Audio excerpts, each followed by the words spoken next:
My YouTube channel. आज का मेरा वीडियो एक ऐसे वीडियो के रेफरेंस में है जिसमें एक पब्लिक फिगर के द्वारा स्त्रियों को लेकर कुछ कमेंट्स किए गए, जिसकी वजह से इन्हें काफी विरोध का सामना करना पड़ा और बाद में इन्होंने इसके लिए माफी भी मांगी। हालांकि जो कुछ इन्होंने कहा वो पूरी तरह से गलत भी नहीं है, पर पूरा सच भी नहीं। इनका ये वीडियो पुरुषों ने काफी पसंद किया, वहीं स्त्रियों को इनकी बातें ज्यादा अच्छी नहीं लगी। तो चलिए बिना देर किए जान लेते हैं कि इन्होंने ऐसा क्या कह दिया जिसकी वजह से इतना हंगामा हो गया। भारत में बहुत सारी लड़कियां आलसी हैं। जी हाँ, इन्होंने हिंदुस्तान की लड़कियों को आलसी कहा है। जहाँ तक आलसी होने की बात है तो ये शायद ये कभी हिंदुस्तान के गाँव में नहीं गई होंगी और इन्होंने शहरों की मिडिल क्लास फैमिली की लड़कियों का जीवन भी नहीं देखा होगा। गाँव में आज भी फीमेल्स, चाहे वो किसी भी उम्र की हो, घर के सारे काम, बच्चों की देखभाल, घर के बड़े बुजुर्गों की देखभाल, पशुओं की देखभाल, यहाँ तक कि खेतों में काम करने से लेकर लेबर वर्क भी करती हैं। आज भी गांव में औरतें 10-10, 20-20 परिवार के सदस्यों के लिए 3-3 टाइम खाना बनाती हैं। उनकी जिंदगी का 90% टाइम सिर्फ इसी काम में बीत जाता है। उन्होंने शायद सपने में भी याद नहीं होता कि वो घर से बाहर भी कुछ कमाने के लिए निकले।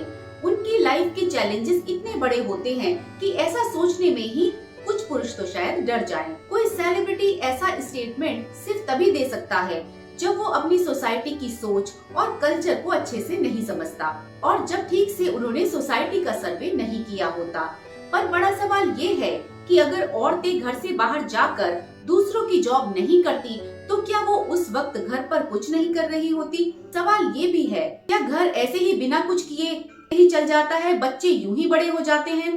अगर एक औरत के घर के कामों की लिस्ट बनाई जाए और उनके हर छोटे बड़े काम की वैल्यू निकाली जाए तो आपको हैरानी होगी कि जितना पैसा पुरुष घर से बाहर जाकर कमाता है उतना तो वो घर में बैठकर बचा लेती है।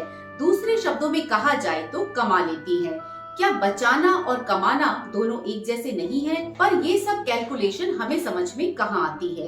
वैल्यू तो नोटों की है, सेवा की नहीं। और वैसे भी घर की रेस्पॉन्सिबिलिटीज किसी जॉब में काउंट नहीं होती। ये बड़ा ही थैंकलेस काम होता है जिसकी कोई सैलरी नहीं मिलती। जिस दिन फीमेल्स को घर में संभालने की सैलरी मिलने लग गई उस दिन समझ में आ जाएगा कि घर में रहने वाली औरतें कितना कमाती हैं। उनको एक ऐसा बॉयफ्रेंड चाहिए या ऐसा पति चाहिए जिसके पास अच्छी नौकरी हो, जिसके पास घर हो, जिसको अश्योरेंस हो कि उसको इंक्रीमेंट्स मिलने वाले हैं। वो ऐसे लड़के से शादी करेंगी जिसके पास अच्छी नौकरी हो या अच्छा घर हो। अगर लॉजिकली सोचा जाए तो इसमें बुराई ही क्या है? शादी के बाद घर चलाने के लिए कम से कम किसी एक के पास अच्छी नौकरी नहीं होगी तो घर चलेगा कैसे? और दूसरी बात, ऐसी औरतें शायद बहुत कम होती हैं। ज्यादातर औरतें बाय नेचर फ्यूचर के लिए बचाने वाली सोच की होती है और साथ में शादी से पहले किस लड़की को पता होता है कि उसके होने वाले पति को इंक्रीमेंट मिलेंगे या नहीं? शायद फीमेल्स इतनी भी चालाक नहीं होती जैसा कि इस वीडियो में दिखाया जा रहा है। ऐसा भी नहीं है कि बिल्कुल नहीं होती, पर ये बात बहुत कम फीमेल्स पर लागू होती है। मिडिल क्लास लड़कियों की शादी का फैसला उनके पेरेंट्स लेते हैं। जॉब और खानदान देखने का चलन आज का नहीं, बहुत पुराना है। यहाँ तक कि पुराने टाइम में राजाओं ने भी अपने बेटियों की शादियां राजाओं के परिवारों में ही की है, तो इसमें फीमेल्स का क्या दोष? उस लड़की में इतनी हिम्मत नहीं है कि वो कह पाए कि मैं क्या करूंगी जब तुम मुझसे शादी करोगे। अब बात हिम्मत की आ गई है। लड़कियों में खुद कमाने की हिम्मत नहीं है, ऐसा इन्होंने कहा है। तो मैं आपको बता दूं, शादी होने के बाद एक लड़की की जिंदगी वैसे ही 360 डिग्री घूम जाती है। उसकी जिंदगी उसके अपने कंट्रोल में नहीं होती। 90% केसेस में उसकी फैमिली, इन-लॉज और हस्बैंड का प्रेशर उसकी हर बात को कंट्रोल करता है। और इंडियन फैमिलीज में सबसे बड़ा और जरूरी काम माना जाता है बच्चे पैदा करना। अगर किसी वजह से पुत्र रत्न की प्राप्ति नहीं हुई तो उसकी लाइफ पर एक बहुत बड़ा क्वेश्चन मार्क लग जाता है और उनका पूरा अस्तित्व खतरे में आ जाता है। पुत्र रत्न की प्राप्ति के लिए बड़े बड़े कैरियर दांव पर लग जाते हैं, पर ये कोई नहीं सोचता कि जब एक औरत बच्चे पैदा करेगी तो उन्हें 8-10 साल तक पालेगी भी, उनकी हर छोटी बड़ी जरूरत भी पूरा करेगी। फिर अगर इतनी बड़ी जिम्मेदारी लेकर भी वो जॉब करती है तो उसे सुपर वुमेन का दर्जा तो जरूर मिलना चाहिए। और फिर फीमेल्स पर जॉब छोड़ने का प्रेशर परिवार और पति ही डालते हैं। कोई भी पुरुष अपनी जॉब बच्चे पैदा करने के लिए नहीं छोड़ता, चाहे वो दोनों बराबर ही क्यों ना कमा रहे हो, क्योंकि उन्हें पता होता है कि जॉब करना बहुत आसान है और बच्चों को पालना, उनकी जिम्मेदारी उठाना बहुत मुश्किल। जानते सब हैं, मानता कोई नहीं। इंडिया में ही नहीं, ऑल ओवर द वर्ल्ड ऐसा कोई रेयर ही केस देखने को मिलेगा जहाँ पर किसी मेल ने अपनी जॉब छोड़ी हो बच्चे पालने के लिए। तो जब एक औरत पहले से ही इतनी बड़ी जॉब कर रही हो तो और क्या जॉब करवानी है। जब वो समाज के लिए एक नागरिक तैयार कर रही होती है तो इससे बड़ा जॉब और कोई हो सकता है क्या। पर हमारी छोटी सोच के कारण हम घर के कामों को काम नहीं मानते और इसे किसी रोजगार का दर्जा भी नहीं दिया जाता। जब तक घर के काम को रोजगार का दर्जा नहीं मिलेगा और उन्हें इस काम की सैलरी मिलना शुरू नहीं हो जाती, तब तक औरत को समाज में वो रिस्पेक्ट नहीं मिलेगा जिसकी वो हकदार है। कि आपके घर में ऐसी लड़कियां, ऐसी स्त्री निर्माण कीजिए जो एबल है, जो अपने आप के लिए कमा पाए, जो कह पाए कि हाँ हमें घर में नया फ्रिज लेना है ना, आधे पैसे तुम दो आधे पैसे मैं दूंगी। इन्होंने आगे कहा, आप अपने घर में एक ऐसी स्त्री का निर्माण कीजिए जो एबल हो, जो अपने लिए खुद कमा पाए। ये बात बिल्कुल सही है, ऐसा होना भी चाहिए। मैं भी इस बात का पूरा समर्थन करती हूँ। क्यों सिर्फ लड़कों पर ही पूरी जिम्मेदारी डाली जाए पैसा कमाने की, जिससे वो प्रेशर फील करे। अगेन ये एक अधूरा स्टेटमेंट है। यहाँ पर भी प्रॉब्लम सोसाइटी और पेरेंट्स के माइंडसेट को लेकर ही आती है, जो लड़कियों की एजुकेशन से ज्यादा उनकी शादी पर फोकस करते हैं। पैसा सिर्फ उनकी शादी वाले दिन ही बचा कर रखा जाता है और पूरा पैसा शादी वाले दिन पानी की तरह बहा दिया जाता है, जो वास्तव में उन्हें उसके करियर और व्यक्तित्व को बनाने के लिए खर्च करना चाहिए था। और इन्होंने घर का सामान लाने में फीमेल्स की आधी हिस्सेदारी बताई है। आधा ही क्यों, वो तो पूरा भी ला सकती है। ये बंटवारा करने की कोई जरूरत नहीं है। अगर उन्हें मौका मिलेगा खुलकर काम करने का बिना किसी एक्स्ट्रा जिम्मेदारी के, वो जिम्मेदारियां मेल्स खुद उठाएं। मेल्स की, इन लॉज की, बच्चों की सारी लायबिलिटीज से उन्हें फ्री कर दें, जैसा मेल्स अक्सर खुद को फ्री रखते हैं। तो अगर ये सब फीमेल्स के साथ भी हो तो वो भी पूरी जिम्मेदारी उठा लेंगी। जबकि लड़कियां 25 साल 27 साल की हो जाए तब तक सोचती रहती है और बॉयफ्रेंड पे प्रेशर डालती रहती है कि सॉरी इंडिया में नहीं चाहिए हनीमून, हनीमून तो होगा तो फॉरेन में होगा। और अब तो पूछो ही मत, डेस्टिनेशन वेडिंग्स हैं, प्री वेडिंग शूट्स हैं, रील्स हैं, उसका सारा खर्चा वो बॉयफ्रेंड या होने वाला हस्बैंड ही उठाएगा। क्यों? अगर आपको ये सब ऐशो आराम की जिंदगी चाहिए तो आप क्या कमाओगी? अब इन्होंने जो ये बात कही है कि लड़कियां बैठकर पुरुषों के पैसों पर ऐश करना चाहती है, ये बात सिर्फ कुछ 4-5% औरतों पर ही लागू होती है, और वो भी उन पर जो ऑलरेडी हायर क्लास फैमिली से आती हैं। उनके सामने फाइनेंशियल कोई प्रॉब्लम नहीं होती। जहाँ तक बात है ग्रैंड वेडिंग की, तो वो कितनी होती है, या तो वो लोग करते हैं जिनसे पैसा संभाले नहीं संभल रहा, या जो लोग फाइनेंशियली बहुत स्ट्रॉन्ग होते हैं और उनके सामने पैसों का कोई इशू नहीं होता, तो फिर उन्हें उड़ाने में भी कोई प्रॉब्लम नहीं आती। पर एक मिडिल क्लास इंसान के लिए शादी एक बहुत बड़ा बर्डन होता है। जहाँ तक बात मिडिल क्लास फैमिली की लड़कियों की होती है तो वो ऐसी कोई डिमांड नहीं करती। हाँ, कुछ एक्सेप्शंस जरूर हो सकते हैं, क्योंकि उन्हें पहले से ही पता होता है अपनी कैपेसिटी के बारे में। और एक बात, ये जो ग्रैंड वेडिंग और फॉरेन में हनीमून होता है, ये ज्यादातर पेरेंट्स ही ऑर्गेनाइज करते हैं।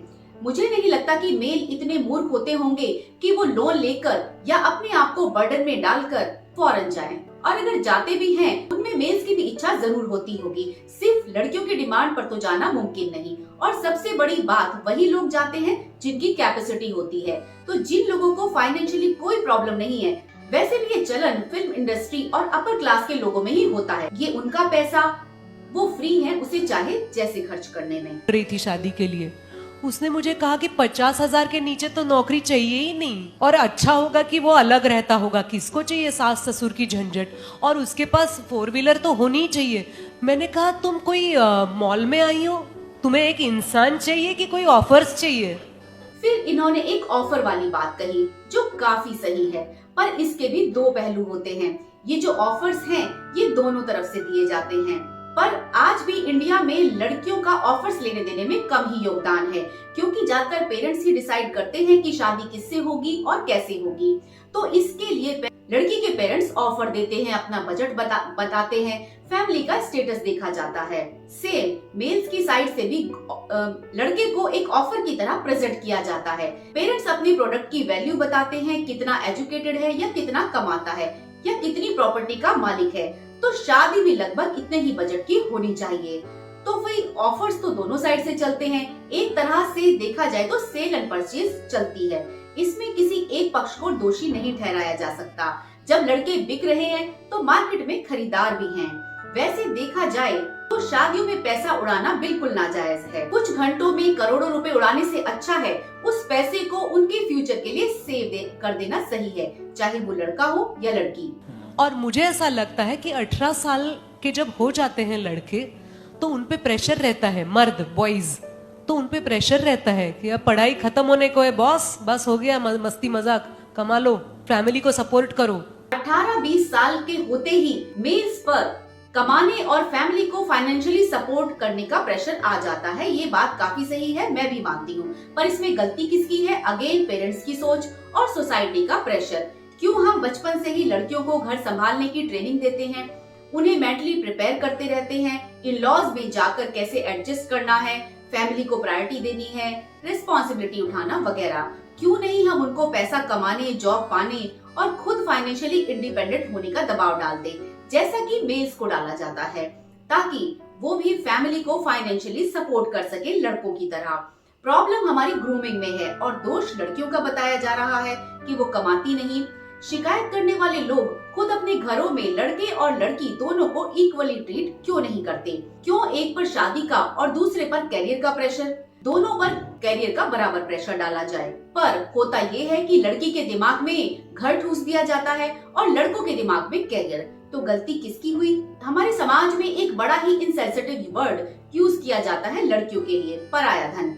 बचपन से ही उन्हें ये वर्ड बोल बोल कर ग्रूम कर दिया जाता है, क्योंकि आप खुद ही लड़की के दिमाग में सेट कर देते हैं कि वो पराया धन है, तो फिर लड़की भी रिलैक्स होकर सोचने लग जाती है कि वो पराया धन है। पर वहाँ जाकर पता चलता है कि वो उनका भी धन नहीं, क्योंकि अगर गहराई से देखा जाए तो फीमेल्स का कोई घर नहीं होता। उन्हें कभी कभी दोनों ही घरों से रिजेक्शन मिल जाता है।